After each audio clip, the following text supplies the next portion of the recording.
രാഹുൽ മാങ്കൂട്ടത്തിൽ MLA-ക്കെതിരെ കഴിഞ്ഞ ദിവസം ഉമാ തോമസ് എടുത്ത നിലപാടൊക്കെ നമ്മൾ കണ്ടതാണ്. നമ്മളോടക്കം ഉമാ തോമസ് പ്രതികരണം നടത്തിയിരുന്നു.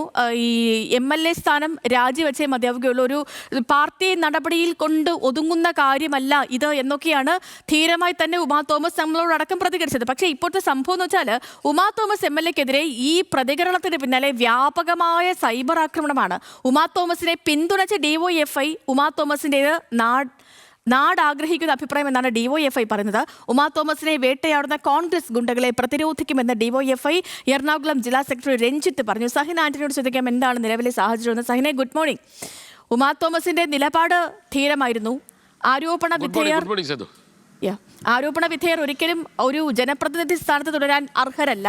എത്രയും വേഗം പുറത്തു പോകണം എന്ന് തന്നെയായിരുന്നു ഇന്നലെ ഉമാ തോമസ് നമ്മളോടക്കം നടത്തിയ പ്രതികരണം. ഇതിന് പിന്നാലെയാണ് ഈ സൈബർ ആക്രമണം, അല്ലേ? തീർച്ചയായിട്ടും സേതു, തീർച്ചയായിട്ടും. അതായത് സൈബർ ആക്രമണം എന്ന് മാത്രം പറയാൻ കഴിയില്ല. ഒരു മനുഷ്യനെ പറയാവുന്നതിൻ്റെ അങ്ങേയറ്റം യൂത്ത് കോൺഗ്രസിൻ്റെ പ്രവർത്തകർ പറഞ്ഞിരിക്കുന്നു എന്നുള്ളതാണ്. പ്രത്യേകിച്ചും ഉമാ തോമസ് നമ്മൾക്കറിയാവുന്നത് പോലെ തന്നെ കോൺഗ്രസ് MLA ആണ്. ആ ഉമാ തോമസിനെയാണ് ഇത്രയധികം മോശമായി ഇവർ സംസാരിച്ചിരിക്കുന്നത്.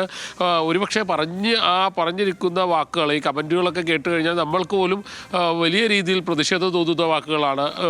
വീണപ്പോൾ തന്നെ ചത്താൽ മതിയായിരുന്നു എന്നുള്ള രീതിയിലൊക്കെയുള്ള കമൻറ്റുകളാണ് സേതു. ഇതൊന്നും നമ്മൾ പറയാൻ ആഗ്രഹിക്കുന്നു കൂടിയില്ല. പക്ഷേ അത് ജനം അറിയണം, ഇവരുടെയൊക്കെ ഒരു പ്രവർത്തനം ജനം അറിയണം. അതുകൊണ്ട് മാത്രമാണ് ഇത് പറയുന്നത്. ഇത്രയും നാളും തങ്ങളോടൊപ്പം നിന്ന ഒരു MLA, ഉമാ തോമസ് എന്ന് പറയുന്ന ഒരു MLA-യെ കുറിച്ച് ഇവർ സംസാരിച്ചിരിക്കുന്നതാണ്. പ്രത്യേകിച്ചും PT തോമസിനെ പോലെയുള്ള കോൺഗ്രസിൻ്റെ മുതിർന്ന നേതാവായിരുന്ന PT തോമസിനെ പോലെയുള്ള ഒരാളുടെ ഭാര്യയോടാണ് ഇവർ ഈ സംസാരിക്കുന്നത്. അവർ പറഞ്ഞത് ഈ പറയുന്ന ഇയാൾക്കെതിരെ, അതായത് ഈ പറയുന്ന ആരോപണ വിധേയനെതിരെ, അയാൾക്കെതിരെ പെൺകുട്ടികൾ പരാതി കൊടുക്കണം, പോലീസിൽ പരാതി കൊടുക്കണമെന്നുള്ളതായിരുന്നു. ആ പരാതി കൊടുക്കണമെന്ന് പറഞ്ഞതിൽ എന്താണ് തെറ്റുള്ളത്? ഇക്കാര്യം ചൂണ്ടിക്കാട്ടിയതോടുകൂടിയാണ് ഉമാ തോമസിനെതിരെ വ്യാപകമായ ആക്രമണം, സൈബർ ആക്രമണം ഉണ്ടായിരിക്കുന്നത്. എന്തായാലും DYFI എന്ന് പറയുന്ന യുവജന സംഘടന ഇപ്പോൾ രംഗത്ത് വന്നിരിക്കുകയാണ്. ഉമാ തോമസിന് വേണ്ടി പ്രതിരോധം തീർക്കും. ഉമാ തോമസ് നാട് ആഗ്രഹിക്കുന്ന പ്രതികരണമാണ് നടത്തിയത്.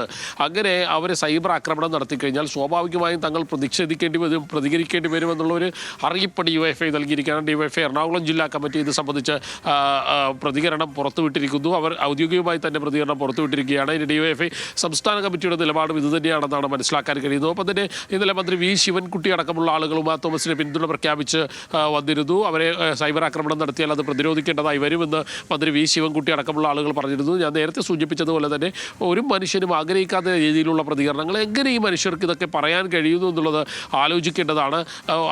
നമ്മൾ കണ്ടതാണ് ഉമാ തോമസിൻ്റെ ആ വീഴ്ചയും ജീവിതത്തിലേക്കുള്ള മടങ്ങിവരവും എല്ലാം. ഇത് കണ്ട ഏതൊരു മലയാളിയും ആ മടങ്ങിവരവ് അത്രയധികം ആഗ്രഹിച്ചിരുന്നു.